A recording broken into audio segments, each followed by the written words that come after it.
Several of you reached out to us wanting to help after we shared the story of a Bellevue family living in extreme heat for days. Yeah, their AC broke over the weekend, and our Courtney Allen learned it still hasn't been fixed. She has more on what you should do if this happens to you.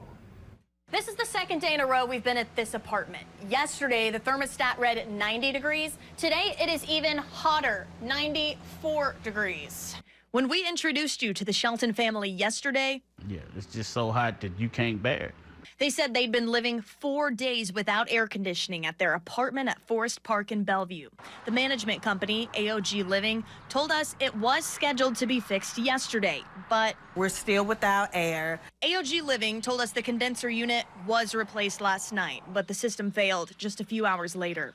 AOG Living says permanent repairs are now underway, and this second portable AC unit was installed today. But Christy Shelton says it hasn't helped. The temperature on their thermostat was 94 degrees this morning. This is inhumane for us to be here in this apartment. The company says they understand the frustration and regret the inconvenience. Shelton says there has been no offer to put her family in another unit, hotel, or reduce their rent. We're concerned about our electricity bill being enormously high. We cannot prepare dinner because it's so hot. It's miserable trying to eat anything, so we've been just eating out. Legal Aid Society told us if you find yourself in a similar situation, contact your landlord, reiterate your request in writing, ask for the timeline and cause of delays, and talk to a lawyer who can help you understand your rights. Music City law tells us a landlord is required to maintain essential services. But air conditioning is not generally considered an essential service under Tennessee law.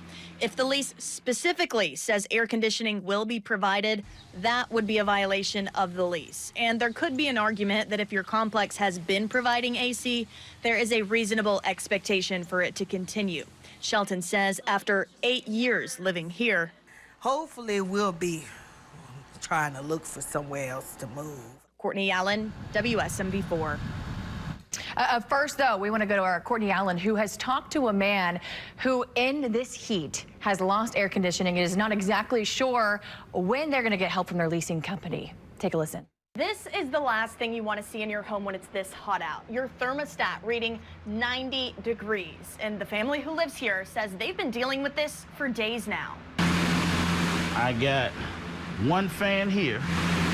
Got another fan in the hallway right here. Michael Shelton is doing what he can to keep his family's apartment cool. I've been closing curtains. We done bought ice, popsicles. After, he says, the air conditioning stopped working Saturday, leaving him, his wife, and 2 children, one of which has autism and severe asthma. This is his asthma machine, and since it's been so hot, we have to increase it. Living in extreme heat at Forest Park Apartments in Bellevue. And as a father, you want your children to pretty much not be okay. And now I can't do nothing. AOG Living, which owns the complex, told us the family contacted the corporate office Monday about the issue. The part they need to fix the AC unit is scheduled to arrive and be installed Tuesday. In the meantime, AOG Living says the property manager put this portable air conditioning unit in the master bedroom. All 4 of us is having to sleep in that one bedroom. Because the other house is just not livable. And if you really look at it, any one of us could die from a heat stroke or go into a cardiac arrest from the heat exhaustion. The Sheltons say they're doing their best to stay safe until they get relief. Courtney Allen, WSMV4.